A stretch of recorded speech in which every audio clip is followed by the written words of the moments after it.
انا مش فاهم النص وانت مش فاهم النص، تمام؟ لا انا فاهم النص. لا لا والله ما انك فاهم راسك من رجليك. ماشي يا شيخ. خليني اشوف ايش رايك الان نشغل فيديو لمجموعه قساوسه وهم يشرحوا في هذا النص. اذا ما فيش مدبلج جنبي. يا طب اسمع يا قل شيخ. لا، طب شيخ ليه ما اشرح لك اياه انا؟ ليه اسمع، تدور قل لي على لا، روبان تانيين؟ اسمع اللي جنبك هذا، قول له انطمر وخلي نتكلم انا والراجل.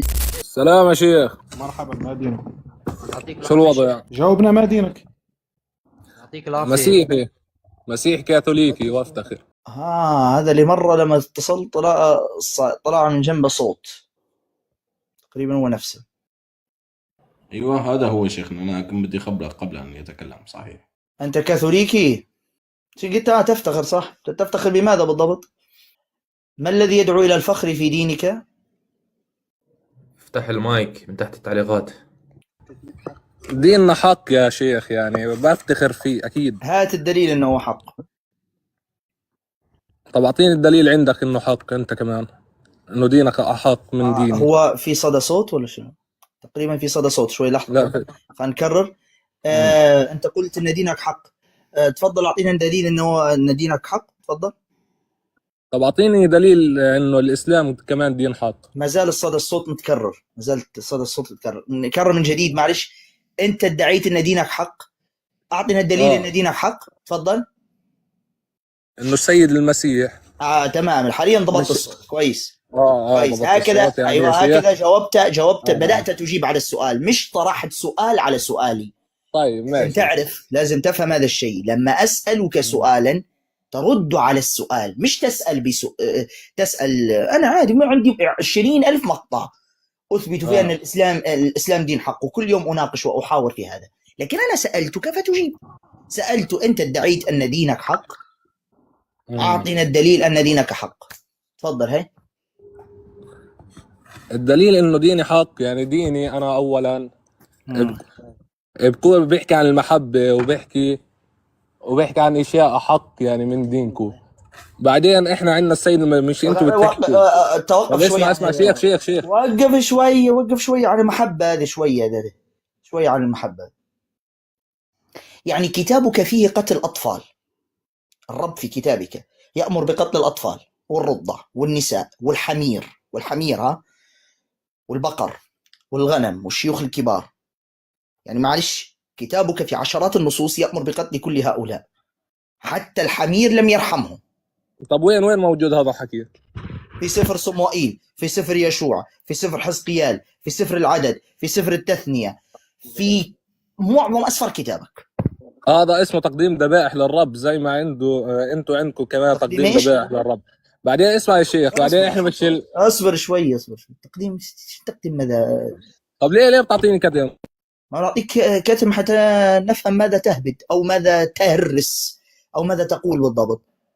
ايش دخل الذبائح هو يعني الرب عندك كان بيقدم ذبائح بالاطفال والرضع ولا كيف؟ طب يا شيخ انت ما سمعتش مقولة السيد المسيح لما احكي للاطفال دعوا الاطفال ياتون الي؟ ياتون الي، وهو ذبحهم في العهد القديم. ماشي شيخ، هذا قبل مجيء السيد المسيح. ليش من اله العهد القديم؟ الاب. اله العهد القديم من؟ الله. ايوه، يعني اله العهد القديم هو المسيح ولا يختلف؟ اقنوم الاب يا شيخ، انت مش راح تفهم علي عشان. طيب مش المسيح قال انا والاب واحد؟ يبقى هو خلاص. ايش دايما بتستدلوا بهذا النص؟ طب يا شيخ عندي سؤال لك. لا قبل السؤال. طب خليني اقنعني بالاسلام تاعك، خليني افوت الاسلام على ايدك. حنقنعك. طب يلا اقنعني. ابسط اقتناع بالاسلام. الاسلام يحرم قتل الاطفال والرضع والنساء، والنبي صلى الله عليه وسلم عنده عشرات الاحاديث ينهى عن قتل الاطفال والنساء حتى في الحرب، ينهى عن قتلهم. وكتابك يأمر بقتل الأطفال والرضع والنساء. أي كتاب حتختار؟ طب والعين العين بالعين والسن بالسن، وهذا إيش هذا؟ هذه ما لهاش علاقة بالأطفال، ليس لها علاقة بالأطفال. السؤال الآن، النبي صلى الله عليه وسلم نهى في عشرات الأحاديث عن قتل الأطفال والنساء وكبار السن والرهبان. طب يا شيخ إذا النبي نفسه كان يقتل. سكر فمك يا راجل، ما تفصلنيش أنا. لما نتكلم اسكت. لما نتكلم اسكت. تعرفها كلمة اسكت ولا ما تعرفهاش؟ طيب ماشي، كمل يا شيخ. لا اقنعني تستعصي. وهو قاعد يرطن.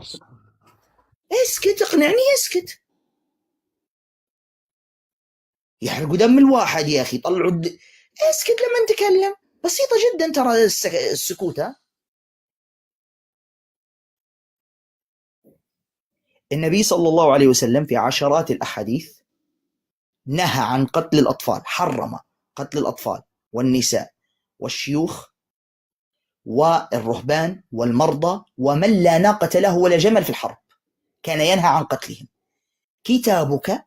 كتابك يأمر بقتل الأطفال والرضع والنساء والشيوخ والحمير والبقر والغنم في عشرات النصوص. أي كتاب ستختار؟ أي دين ستختار؟ الدين الذي في كتابه ومقدساته الأمر بقتل الأطفال والرضع والنساء والشيوخ الكبار والحمير والبقر والغنم، أم الدين الذي ينهى عن قتل ويحرم قتل الأطفال والنساء والشيوخ والرهبان والمرضى والأجيرين والحيوانات؟ أي دين ستختار؟ طب جيب لي نص يا شيخ من هذا الحكي، اعطيني سفر او نص. آية او شيء من هذول. نص ماذا بالضبط؟ نص من الحكي اللي انت بتحكيه هذا بالانجيل موجود. قصدك قتل قتل الأطفال يعني؟ الاطفال أبشر، النص صح، حنعرض لك النصوص. كم نص تريد؟ اعطيني واحد. واحد بس؟ اعطيني واحد اشوفه بس. طيب شو رايك أعطيك 5؟ اعطيني 5. 5 في عين الحسود، شو رايك؟ يلا هاي عد معايا. ها يلا. النص الأول ها، سفر المزامير 137 العدد 9. شوف ماذا يقول. ها، طوبى لمن يمسك أطفالك ويضرب بهم الصخرة. ها الأول. الثاني سفر صموئيل الأول 15:3، فالآن اذهب واضرب عماليق وحرم كل ما له ولا تعفو عنهم، بل اقتل رجلا وامرأة طفلا ورضيعا بقرا وغنما جملا وحمارا. هذا كم؟ 2. الثالث في سفر حزقيال 9:6، الشيخ والشاب والعذراء والطفل والنساء اقتلوا للهلاك ولا تقربوا من إنسان عليه السمة، وابتدئوا من مقدسي، فابتدئوا بالرجال الشيوخ الذين أمام البيت. كم هكذا؟ كم وصلنا؟ 3 ولا 4؟ تعد أنت قاعد ولا متعدش؟ لا ما عدش. 4 يا شيخ. 4 ولا 3 يا إخوة؟ 4. 3. انت 3. طيب 3. ركز عشان هاي النصوص مهمة يا عوني.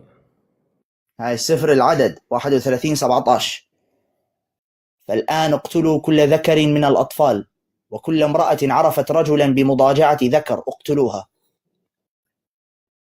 4. أنا 4 في كتاب واحد آمين. طيب سفر يشوع 6:21، طبعا سفر يشوع هذا كله مذابح أصلا. سفر يشوع 6:21، مين التليفون يقول طاح؟ سفر يشوع من الصدمة طبعا التليفون.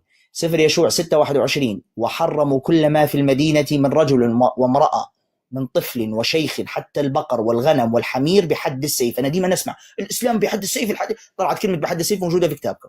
5 نصوص في عين الحسود. 5. طبعا في المزيد على فكرة، في المزيد، بس نكتفي بهذه ال5. طيب يا شيخ. ما رأيك؟ تعال أعطيك مفاجأة. تعال أعطيك مفاجأة بسيطة. مفاجأة بسيطة.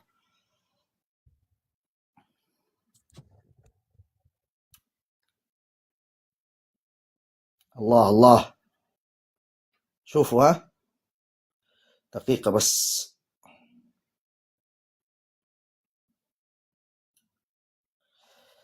دقيقة. شوفوا رسول الرحمة صلى الله عليه وسلم. كان رسول الله صلى الله عليه وسلم إذا بعث سرية قال اغزوا بسم الله وفي سبيل الله فقاتلوا من كفر بالله، لا تغلوا ولا تغدروا ولا تمثلوا ولا تقتلوا وليدا ولا امرأة ولا شيخا. اللهم صل عليك يا رسول الله. 5 نصوص بس في كتابك عرضناها كلها ذبح للأطفال والنساء والشيوخ. حتى جاء رسول الرحمة صلى الله عليه وسلم. وشوف قال لك ولا تمثلوا. عارفين ما معنى التمثيل يا إخوة؟ التمثيل يعني لما هذا الشخص يكون ميتا تشوه وجهه، تشوه جثته. يعني شوف من أخلاق النبي صلى الله عليه وسلم حتى الميت من العدو لا تشوه جثته، خلاص اتركه. مع أن هم المشركين على فكرة في غزوة أحد يعني فعلوا الأفاعيل بجثث المسلمين، فعلوا الأفاعيل، يعني خاصة لدرجة جثة سيدنا حمزة بن عبد المطلب رضي الله تعالى عنه ما يعني بصعوبة عرفوا شكله من شدة ما مثلوا بجثته، طبعا غلا وحاقدين عليه لما فعله بهم ببدر. مع ذلك وهذا الحديث بعد غزوة أحد، وبعد ما فعل المشركون ما فعلوا، لا تمثلوا بالجثث ولا تغدروا. تخيل النبي صلى الله عليه وسلم يحرم عليك حتى الغدر في الحرب، مع أنها حرب قتال، هذه مع ذلك يقول لك لا تغدروا. بعدين تقول لي هذا أبسط مثال على أن الإسلام دين حق. أمامك المقارنة، عندك كتاب اللي هو كتابك فيه عشرات النصوص التي تأمر بقتل الأطفال والنساء والشيوخ وغيرها، تمام؟ والنبي صلى الله عليه وسلم طبعا هذا مش هذا الحديث الوحيد، عدة أحاديث يحرم ذلك. تفضل أي دين تختار؟ لو كنت عاقلا ستعرف أي دين ستختار. طب يا شيخ لما أنت حكيت لما أجا النبي وبطل فيه حروب، بطل فيه قتل، وأنت أعطيني نصوص لا تقولني ما لم أقل. هلا أنت حكيت اسمعني يا بابا، لا تقولني ما لم أقل. أنا ما قلت بطل فيه حروب، ما فيش حاجة اسمها بطل فيه حروب. مش بطل فيه حروب، مش بطل فيه حروب. ماذا قلت أنا؟ إنه بطل قتل الأطفال، وبطل هذا. أيوة نعم، إحنا بالعهد حرم النبي صلى الله عليه وسلم قتل الأطفال والنساء والشيوخ. طب أنت خشيت على العهد الجديد عندما مجيء السيد المسيح إيش صار، ولا بس بتعطيني من العهد القديم؟ خشيت على العهد الجديد. تعال أوريك العهد الجديد، يلا حاضر، يلا أبشر طب المسيح شو عمل؟ حاضر حقول لك إيش عمل، يلا تعال. قتل إشي يا عمي، حقول لك إيش عمل، اصبر. أنت ليش قاعد بصلتك مش شفشفة، مش بس محروقة؟ اصبر، يلا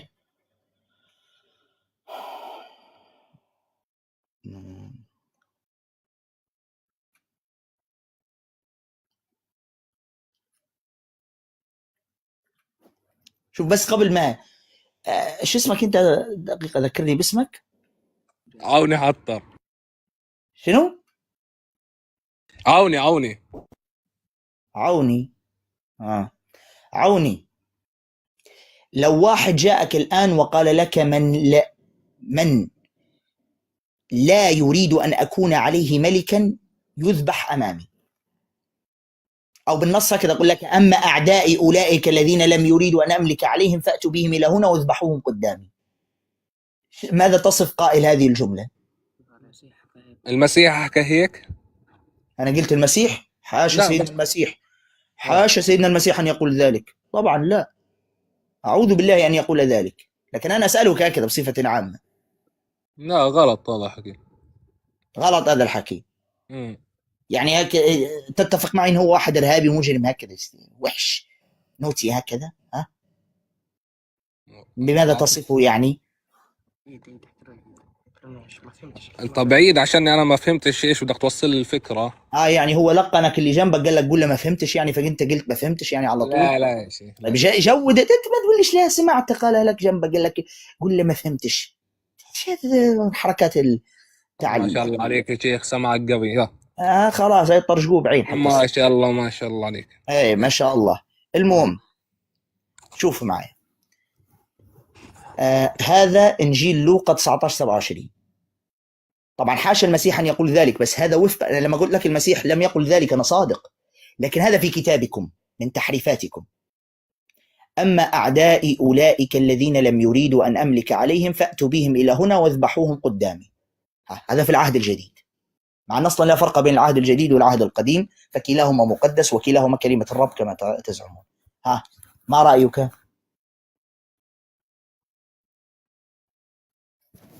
يا عوني، ابحث عن عون يا عوني. أين أنت يا عوني؟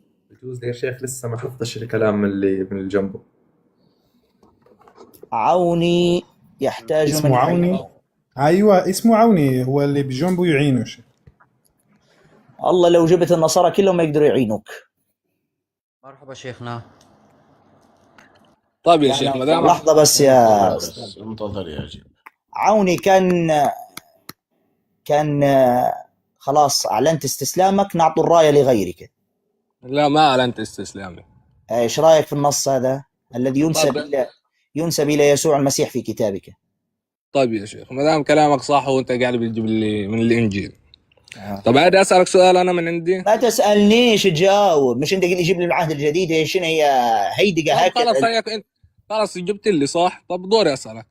هاي كلامك صح انت بتحكي. أنت جاوب. أنت قبل قليل وصفت من يقول هذا الكلام بأنه مجرم وغلط. كيف تنسبونه إلى يسوع المسيح في كتابكم؟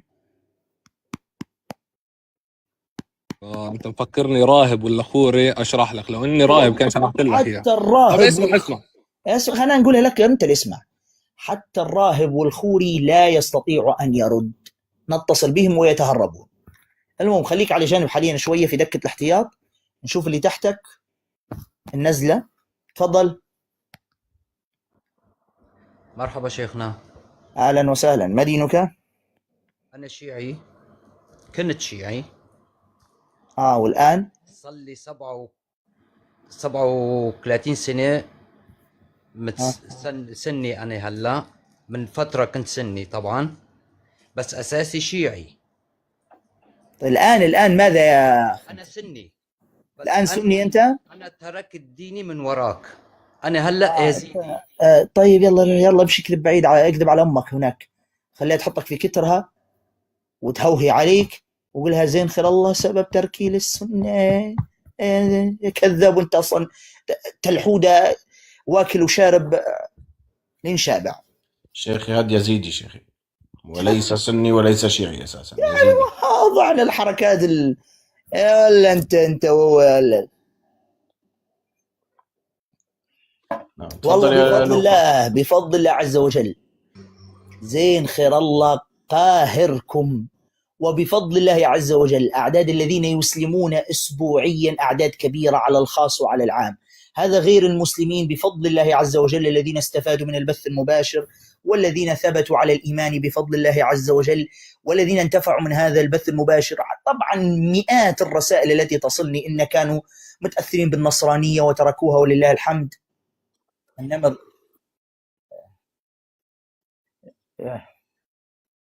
جزاكم الله خيرا يا إخوان. النمر وغيره الذين كانوا متأثرين بالإلحاد ولله الحمد زاد يقينهم بالإسلام، واللي كانوا متأثرين بالنصرانية وزاد يقينهم بالإسلام ولله الحمد.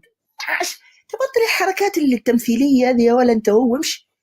المهم نشوفوا ديفيد هذا إن شاء الله. ديفيد يفتح المايك.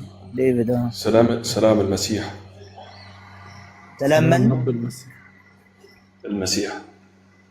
سلام رب المسيح وإلهه. شكرا يا شيخ. عندي سؤال. نفس المنيور شيخنا على فكرة، هو كاتب حتى بروفايله منيور نفسه. يا أخي أعطوه حظر. لكن صوته ليس نفس الصوت يا شيخ، هو حساب آخر. هو مش نفس حساب اللي قبله، بس هذا التافه الأول.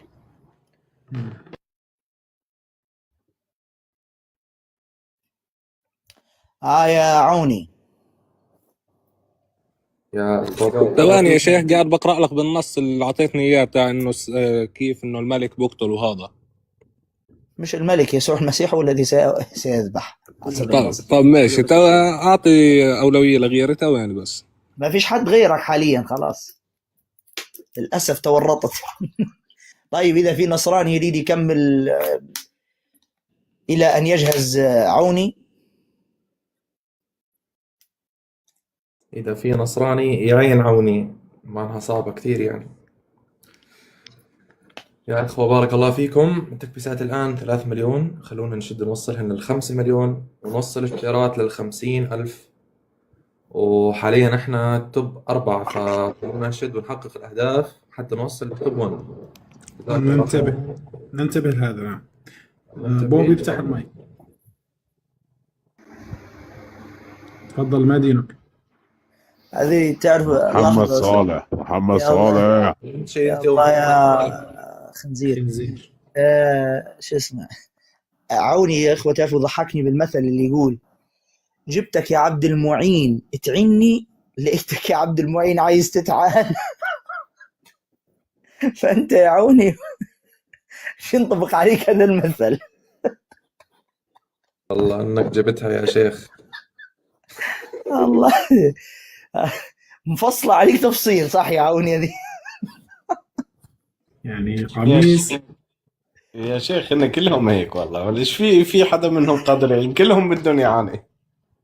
انا متاكد انه عوني حاط كتب وقاعد بضحك. نعم، قميص حسب المقاس. والله طول عمري نسمع فيه المثل هذا، جبتك يا عبد المعين تعني، ليتك يا عبد المعين عايز تتعان. ليه شفت الطبخ في على عوني حاليا؟ المهم نشوفه قرقس هذا، مش عارف قرقس تفضل افتح المايك. باين عليه حسابه وهمي، لكن شوفه هو واضح. الو، مسموعني؟ ما دينك يا قرقس؟ انا مسيحي ارثوذكسي. تمام. سمعت سؤال الشيخ ولا ما سمعت؟ انا سمعت السؤال، انا بس كنت عايز ارد على النقطة ان هو ليه الشيخ زين بيهرب من محمد صالح. راح يجاوبك الشيخ. لا ما تهرب، ما تهرب. خلوه. أنا لا أعرف شخصا اسمه محمد صالح، ما فيش واحد اسمه محمد صالح. إذا تقصد مذمم طالح، فأنا لا أرفض مناظرة أحد.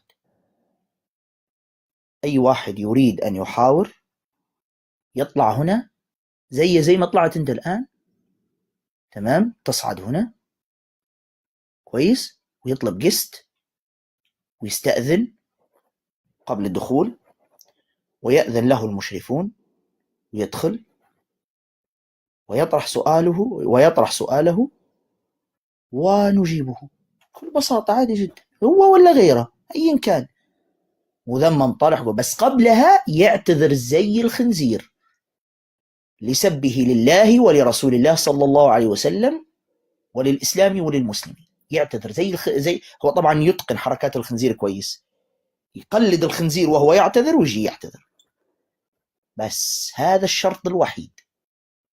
ويأتي هنا ويصعد ويحاول، ونفتح معه حوار من هنا إلى يوم القيامة، لا إشكال عندي أبدا، بس بشرط يتقن حركات الخنزير في الاعتذار ويأتي، تمام؟ ويصعد هنا جست ويقول هكذا بالحرف: هل تأذن لي يا سيدي بالحوار؟ وعندها أقول له: تفضل، قل ما عندك يا ولا. هكذا، تمام؟ ليش نستخدم في هذا الأسلوب؟ هذا الأسلوب يستخدم مع الذي يسب الله سبحانه وتعالى ويسب الرسول صلى الله عليه وسلم ويسب الإسلام ويسب المسلمين. المحترم ما نستخدمش معه هذا الأسلوب. اللي يسب الله ورسوله صلى الله عليه وسلم ندعس على دماغه بالحذاء القديم. هذا الكلام دليل على ضعف النصارى وعلى أنه انتهت الحلول. يعني ما عندهمش قسيس قادر على المواجهة، ما عندهم، يستعينوا بالملاحدة. نعم، وعارفين أنه هذا الملحد وسخ، ويعرفون أن الوسخ ما يصعد هنا، ما يحلم بشرف الصعود إلا إذا اعتذر. وحتى على فكرة حتى لو أذننا هو ما يصعدش، يخاف. نعم. تفضل يا سيد الرئيس. هذا اللي اسمه سيد الرئيس، تفضل. دقيقة عوني، تفضل اللي في الأعلى مستر.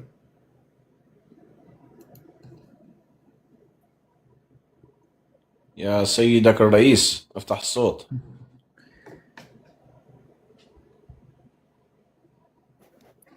طيب انزل يا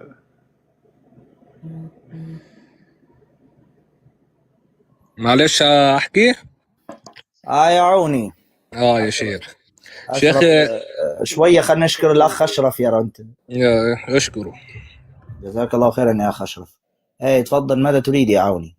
هسا انت قرأت المرجع كامل ولا بس اعطيتني الآية من نصها؟ منتظرك انت تقرأه كاملا. طيب انت رجعت لمرجع من لوقا 11 لعبين ما انت حكيت لي 27 28 هدول. ايه تفضل اقرا يلا.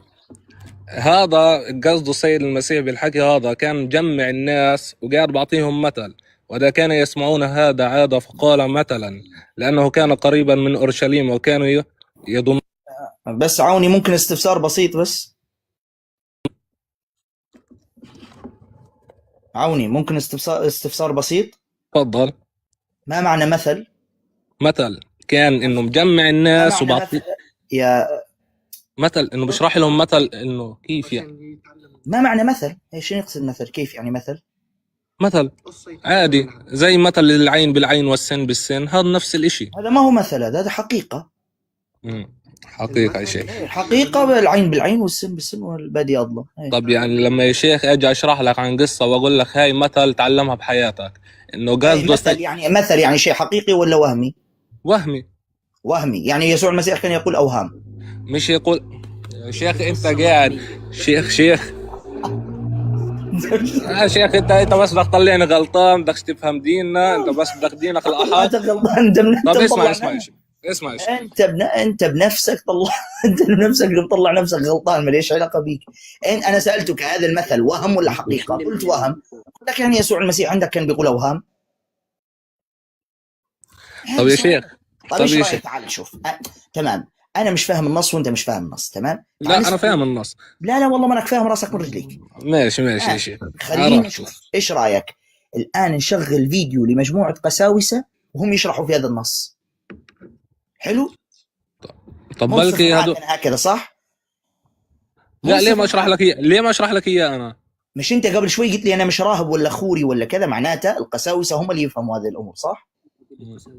انت بتجيب لي يعني المترجم المدبلج اللي جنبك هذا كان يسكت بس.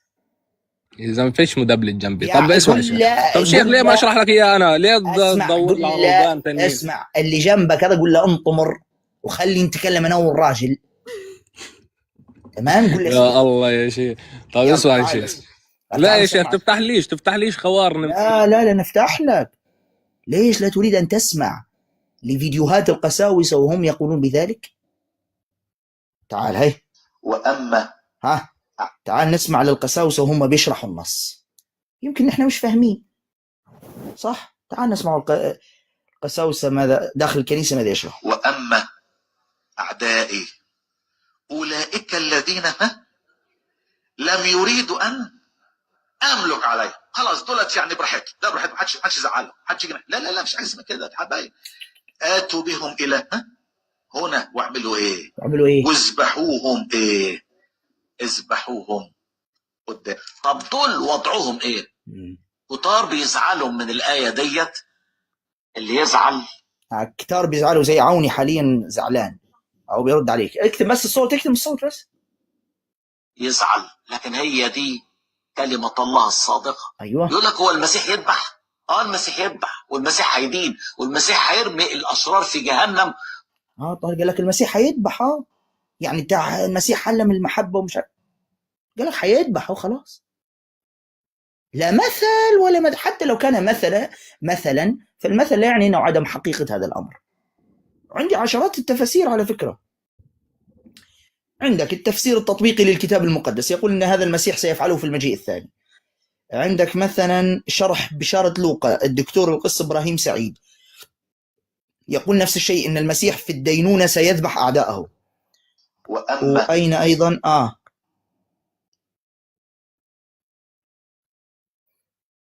حتى إنجيل لوقا تفسير القس أنطونيوس فكري يقول المسيح هنا يصدر الحكم على أورشليم قبل أن يدخلها، ولقد ذبحهم تيطس فعلا سنة 70. من اللي أصدر الحكم؟ المسيح قال. تمام. وأيضا يقول القس أنطونيوس فكري يقول من يعادي المسيح ولا يقبله يذبح. تعال أوريها لك بالصورة. هذا تفسير القس أنطونيوس فكري، من يعادي المسيح ولا يقبله يهلك يعني يذبح. تمام. كمل لك التفاسير.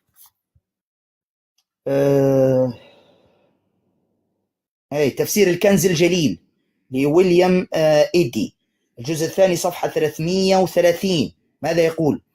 يقول: وأشار المسيح هنا بهذا إلى عتاب أعدائه في هذا العالم والعالم الآتي، يهودا كانوا أو أمما في عصره أو سائر الأعصار، أنه سوف يأتي المسيح في نهاية العالم ليملك إيش؟ يملك مجدا. كلام مش واضح يعني. تمام. أيضا إيش التفسير الآخر؟ يعني تفاسير كثيرة بس نكتفي بهذا. سمعناك صوت وصورة لبعض التفاسير لهذا النص إنه سيذبح أعداءه. شيخنا نشوف اللي في الأعلى ولا؟ طب يا شيخ، مش المسيح آخر الزمان عندكم إنه راح يجي وقت اصبر يا عوني. طيب راح يجي وراح يكسر الصليب إن شاء الله على دماغكم بإذن الله. شيخنا طيب. 7777. خلينا نرحبوا به أول شيء. تفضل كيرو، افتح المايك. مساء الخير يا شيخ. ماشي يا شيخ، عادينكم قص أخته. يا شفتوا عوني في الأخير طلع النصرانية بتاعه، ما قدرش يتحمل. عارفين قبل شوي، قبل يا إخوة فترة، ماذا قلت لكم؟ قلت لكم إن النصارى عندهم دودة. شيء الدودة هذه؟ الدودة هذه يتحمل لك 10 دقائق، ربع ساعة، بالكثير 20 دقيقة وخلاص، ما عادش يقدر يتحمل. يطلع الأخلاق الكنسية التي في داخله، ما يقدرش يتحمل، خلاص حد هذا. مثل ومارس التقية ومارس الكذب وعمل اللي عمله. عيب يا عوني، عيب يا عوني تعرض أختك هنا في البث. عيب يا عوني. يلا حضر تم حضر. كيرو يفتح المايك. مساء الخير يا شيخ. طيب كيرو شفت المقاطع اللي ننشرها على صفحتك على أساس أنك ترد على الشيخ، فخليك شجاع وما تتهرب وجاوب على الشيخ الآن. الشيخ فاتح الجاست عشان مواجهة مباشرة الآن. تفضل. أول شيء أنت يعني جاهل بدينك ولا عندك علم بدينك؟ جاهل بديني. عندي من العلم. ما فيش حد عنده العلم كامل يعني. طيب ما فيش حد عنده العلم كامل.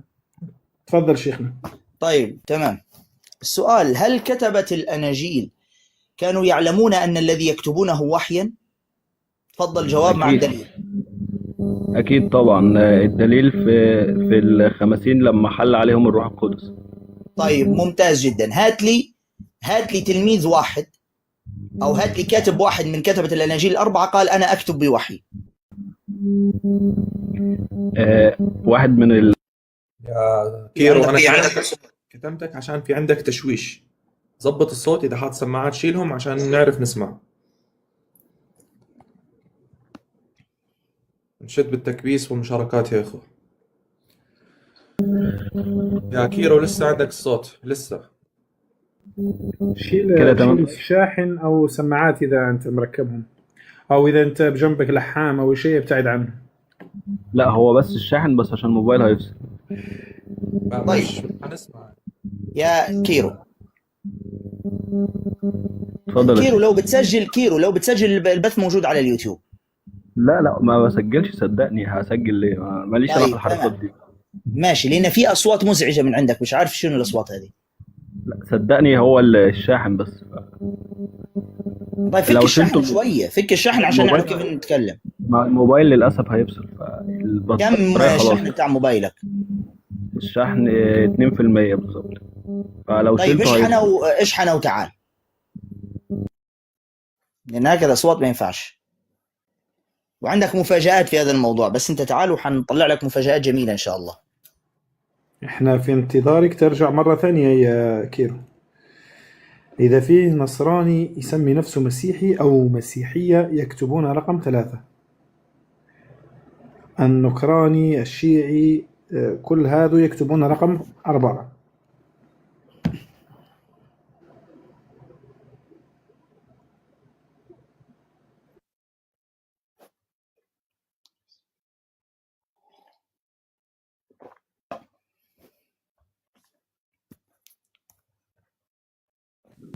هذا مسلم، هذا أعتقد. يعطيك العافية يا شيخ. هسه الهدايا تجيك على سوسنة. قاهرتكم سوسنة ما كانت بتدعم يسوع المسيح عادي. اعتبروا اللي قدامكم يسوع المسيح وبتدعمه سوسنة، مش حتلقوا أي شيء يعني أي ألم في الموضوع. لما تتخيلوا أن هذا الذي أمامكم هو يسوع المسيح، وأن سوسنة بترسل له الأسود وبترسل له الدعم، حتى تلاقوا الموضوع بارد جدا على قلوبكم يا نصارى. والله حتحسوا الموضوع جميل ورائع جدا. انتم بس غيروا الشخصيات، بس غيروا الشخصيات وحتشوفوا تنبسطوا. او اعتبر الذي امامك قسيس، تمام، بياخذ منك عشور بتاع الكنيسه. ما هو القسيس بياخذ منكم العشور يا نصارى، ولا نسيتوا؟ طبعا هذه ممكن الاخوه لا يعرفونها، وفرض عليكم. انا لا افرض على احد. الاخ جزاهم الله خيرا، الاخوه بارادتهم يدعمون، الله يفتح عليهم ويبارك فيهم. هم بارادتهم، لا افرض عليهم شيئا، يعني مش فرض عليهم هذا، تمام. القنوات النصرانية يا شيخ تضع روابط الدعم مباشرة يعني في الحسابات. الله يبارك في كل إخوة ما قصروا. الرد جاك سريعا يا شيخ.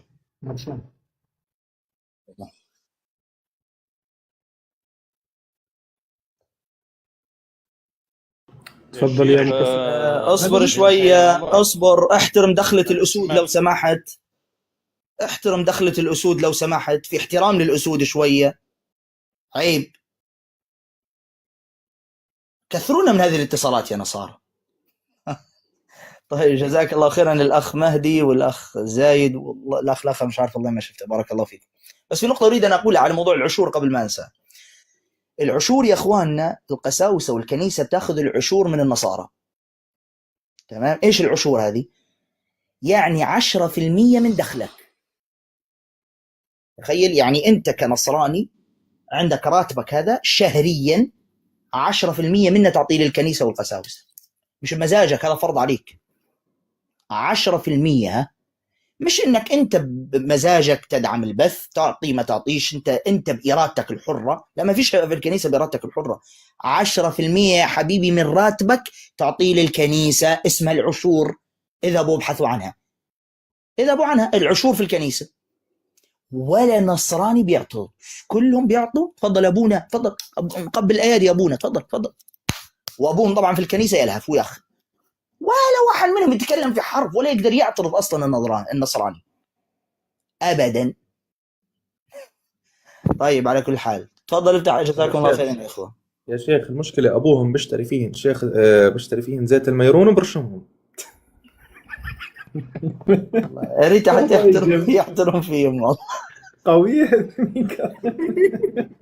وعلى فكرة وزيادة بيشري بيها شو اسمه الخميرة أو العجين عشان يعجن الخبزة، ويقول لك الخبزة هذه تحولت إلى جسد الرب، ويوكل بها النصراني في سر التناول عندهم في الكنيسة. طبعا يا إخواننا الذي نقوله هذا والله حقائق، وركزوا على مصطلحات يروحوا يبحثوا عنها.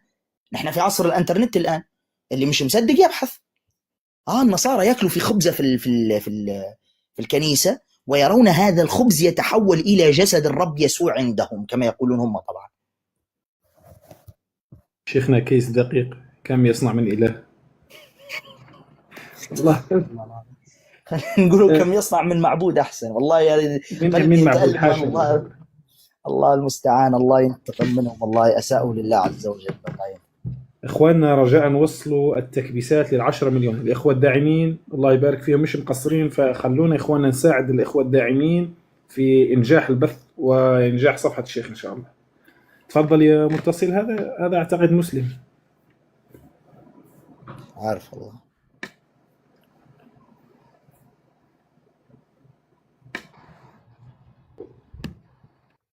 اللي مش متابع صفحة الشيخ الرسمية والصفحة اللي في القستات يا ريت يتابعهم، وفعلوا زر جرس الإشعارات. بارك الله فيكم.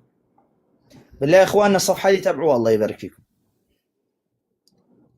تفضل، مسلم أنت ولا نصراني؟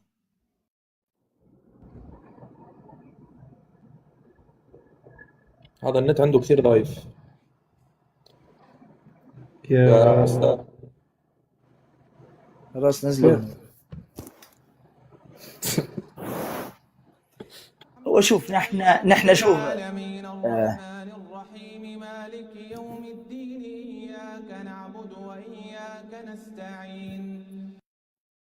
أخي أبو آدم، اسمح لي أختلف معك في هذه. هي الصورة فيها استهزاء، ونحن نحاول أن نتجنب الاستهزاء بهم قدر الإمكان. نحن يا أخ أبو آدم، يا إخوة جميعا، نحن مش محتاجين نسخر من النصارى، تمام؟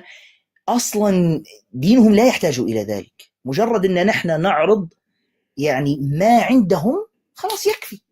يعني أنت مثلا نفس هذه الصورة يا أخ أبو آدم، بدل ما تعرض هذه البرجر هذه ولا شيء كذا، تعرض شو اسمه الخبز اللي هم فعلا بيسجدوا لها في الكنيسة.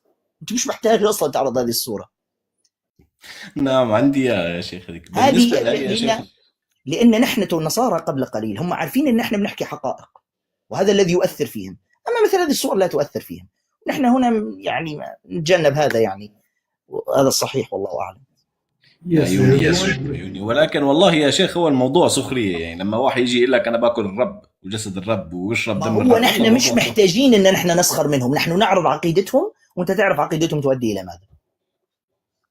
عيوني يا شيخ. في صور ومقاطع يا شيخ، يعني ذي قساوسة يعني يركعون للخبز هذا، الخبز ما هذه اللي نبهت عليها حاليا. قلت لو عرضت هذه الصورة كانت أفضل وأحسن من اللي أظهرتها أصلا. تكرم شيخنا، تكرم من شواربي، خلاص تكرم عيونك. الله يبارك. إذا في نصراني يريد حوارا يكتب رقم 3.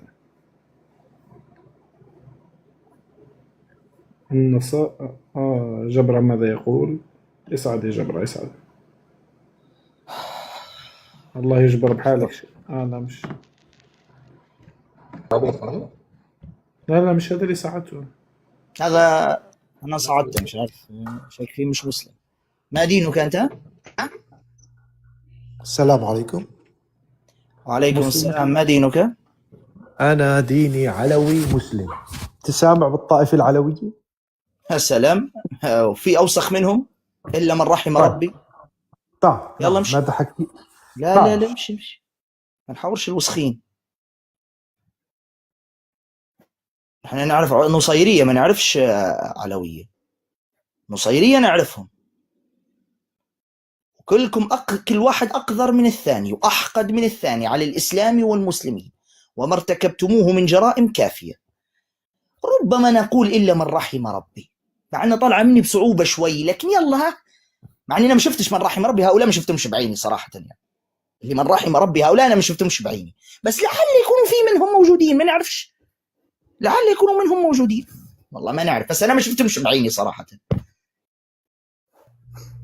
نحن ما رأينا منكم إلا الإجرام والحقد والكفر في أبهى صوره وتأليه علي بن أبي طالب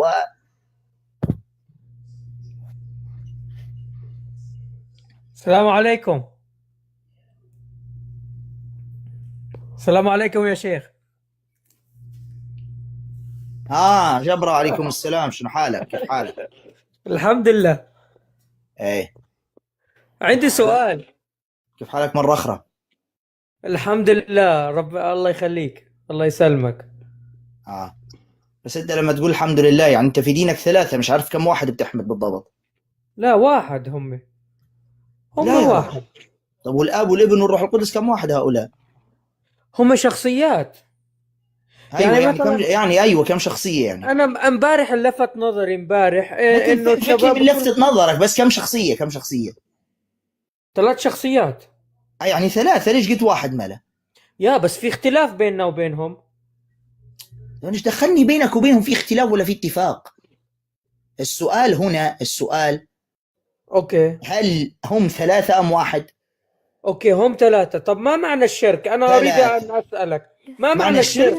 معنى الشرك اريد ان افهم. الشرك هو هذا. الشرك هو هذا.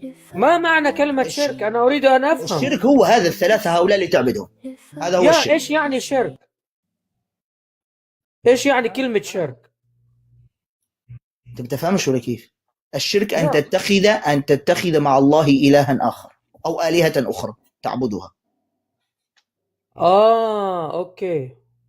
يعني 3 تتخذ. اوكي، يعني انت دخلت في الصميم انه تتخذ. احنا معنى الشراكة في الديانة المسيحية ليس هذا الشرك. الشراكة عندنا اللي هي المحبة بين الآخر. يعني انا بحبك، يعني انا مشرك، يعني انا احبك يا شيخ، يعني انا مشرك. الله كان ما تحبني احسن، والله تخطاني في حالي احسن. طب قول صراحة. كلي لان انت كلمه تتصل تجلطنا، فمش ناقصنا محبه مع طب ليه؟ الجلطه. طب ليش؟ الله. احضروا الكلب هذا يا اخوان، احضروا الكلب هذا يا جبرة. يا جبرة مش عارف انت يعني دارس في اي كلية هبد؟ مش عارفه بصراحة في اي كلية هبد انت دارس. انا عملت زيك الصراحة، انا طلعت من الكنيسة ودرست الكتاب لحالي وطنشتهم كلهم، يعني انا مش مع الكل ولا مع حدا. انا يا جبرة يا ريتك ما درست لحالك، هبدت الدنيا وخربت الدنيا كلها. المهم فكرت في نص امبارح اللي عرضت عليك؟ فكرت فيه كويس؟ ها نص امبارح فكرت فيه كويس؟ جبرة يا جبرة افتح المايك. اوكي، ما شفت في اي اشي يعني مش يعني بيخالف القانون يعني. بيخالف القانون. اي قانون؟ كان شيء قانون ابستين ما يخالفش بصراحة فعلا. لا يعني انه ما في اشي، ما ماشي. في اشي ضد قاعد قراءة النص بس من جديد. قاعد قراءة النص، هذا بدي اياه بدي اطوله يعني اقعد ادور فيها الحين. لا ولا يهمك، في سفر الملوك الثاني الاصحاح الرابع والعدد 31. ساعدتك. هاي بعد بالضبط، استنى شوي على السريع. طب ما في عندك نص تاني نقرأه؟ لا ما زال انا محيرني النص هذا. سفر الملوك الثاني. سفر الملوك الثاني 481. لحظة شوي. ها 481.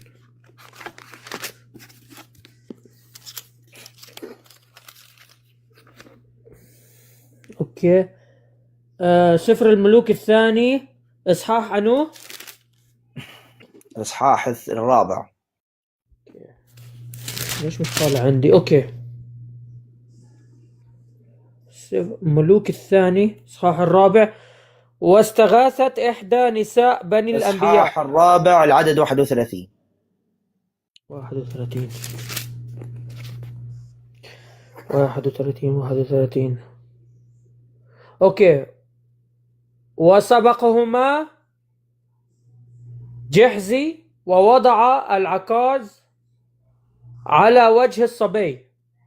العكاز. اقرا العدد 32 على طول. 32.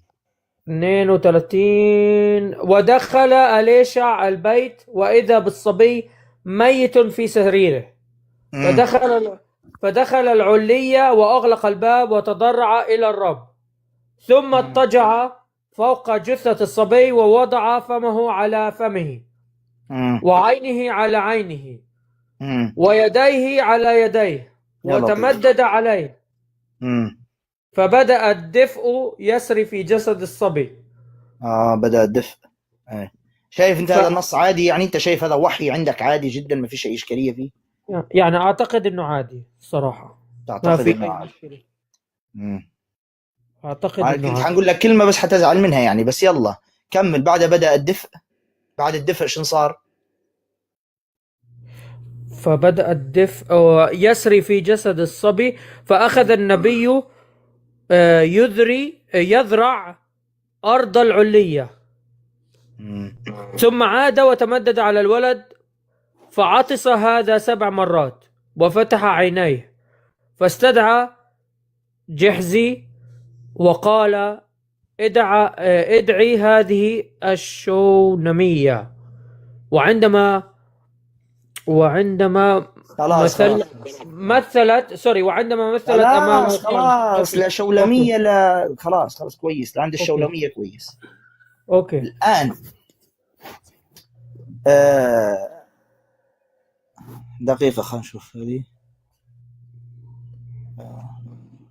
هذه طلبنا منها تغير الصورة وغيرتها، رغم أنه يعني ليست بالسترة الكاملة، لكن شوفوها.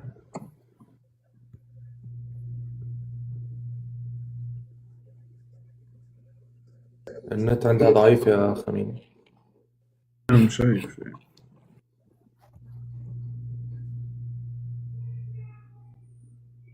بعدما غيرت الصورة لازم تغير الشبكة أيضا.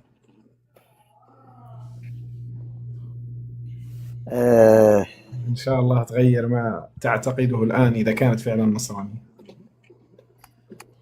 في شيء كنت أريد أن أسأل عليه جبرة راح مني سبحان الله. ايش هو؟ الشيخ يقول كنت أريد أسأل نسيت وقال لك إيش هو؟ قلنا لك راح مني. طيب ان شاء الله بيجي، ان شاء الله بيجي. ايه. طب قديش نسبة المسيحيين في ليبيا؟ سؤال. 0% تريحنا من وجوههم ولله الحمد. طيب في بيت لحم المسلمين يعانقون المسيحيين والمسيحيين يعانقون المسلمين. كويس. بغض النظر عن الوضع السيء. حتى انت تمشي وعانقهم معهم. بغض النظر عن الوضع السيء الذي حتى انت عانق معاهم. زيدهم اكثر بما انك انت منسجم مع نص اليشع هذا، فامشي وعانق معاهم حتى انت. المهم يا ايوه تذكرت النص الذي اريد ان اعرضه. اوكي يلا افتح معايا. ايوه سفر التكوين 38 اصحاح 38. معلش بس استئذان بسيط. اخواني واخواتي 5 دقائق هذه، اذا في عائله، اذا في امراه كبيره في السن، اذا معاكم او الاطفال مش حينتبهوا ممكن كثير، لان حنعرض، لا والله جد، والله يتكلم جد يا اخوان، لان حنعرض نص في كتاب النصارى في غايه السوء والله. يعني اسحبوا من الان ولا البسوا سماعات ولا شوفوا، معلش نعرض كتاب نص في كتاب النصارى. مضطر والله مضطر. سفر التكوين هذا ما ضرب هنا وجاي هذا. سفر التكوين 38 يا جبرة.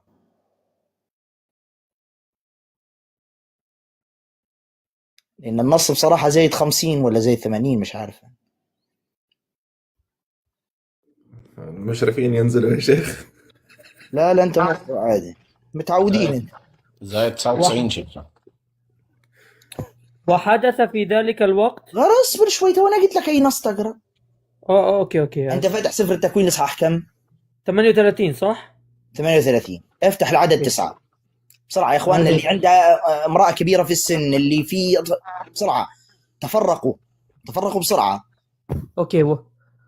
وعرف أونان أن النسل لا يكون له، فكان كلما عاشر امرأة أخيه يفسد على الأرض. أيوة. كي لا يقيم لأخيه نسلا. ما معنى أونان كلما دخل على امرأة أخيه كان يفسد على الأرض؟ بعرفها هاي. ايش معنى يفسد على الأرض؟ مش حنضطر نطلع لك من تراجم أخرى. يا مزبوط معك حق. أنا أريد لما يعاشرها كان يفسد على الأرض. أيوة يفسد، هذه ماذا تعني؟ ولا نطلعها لك من تراجم أخرى بصريح العبارة هكذا؟ يعني كان بالعربي ينام مع حاله، ما كانش ينام معها. ينام مع حاله يعني كان يمارس العادة السرية يعني. ايوه برافو عليك شاطر. يعني كتابك بيعلم الأمة العادة السرية. لا بالعكس، بيعلم إنه بفرج الحقيقة اللي حدثت. هذه حقيقة حدثت. شو استفدت أنت من هذه الحقيقة؟ استفدت إنه مش لازم الواحد يمارس العادة السرية. وبعدين في شيوخ كمان بتقول للناس إنه ما يمارسوا العادة السرية. صح ولا؟ مش عارف، تحس حفيد يونس شلبي اللي في مسرحية مدرسة المشاغبين. مش عارف شو يحكي أساسا، تحسه مش عارف شو يحكي. فهمتوا؟ شيء مظبوط. انت جبت امبارح من البيت. جبر انت جبت امبارح من البيت. ايش هو اللي كان عند اخوك؟ مش فاهم. ابوك امبارح مش كان معاك ولا لا؟ ابوي عايش في فلسطين. ايوه يعني طيب اللي من الاب، اللي من الاب وين عايش؟ ابوي لا الجد اللي من الاب وين عايش؟ كلهم في فلسطين. طيب واللي في بيت لحم وين؟ في فلسطين في بيت لحم. هي بيت لحم مش قاعده هناك ولا لا؟ بيت لحم في فلسطين. وجابوا معاهم صح؟ شو جابوا معاهم؟ انت يعني قصدك ما فهمتنيش؟ ما مش فاهم. تصور ان انا متحملك انت الدقيقتين هذين اللي انا لخبطت لك فيهم الكلام. انت 9 حوارات لحد الان بنفس الطريقه تحكي معايا. تصور انت كيف يعني؟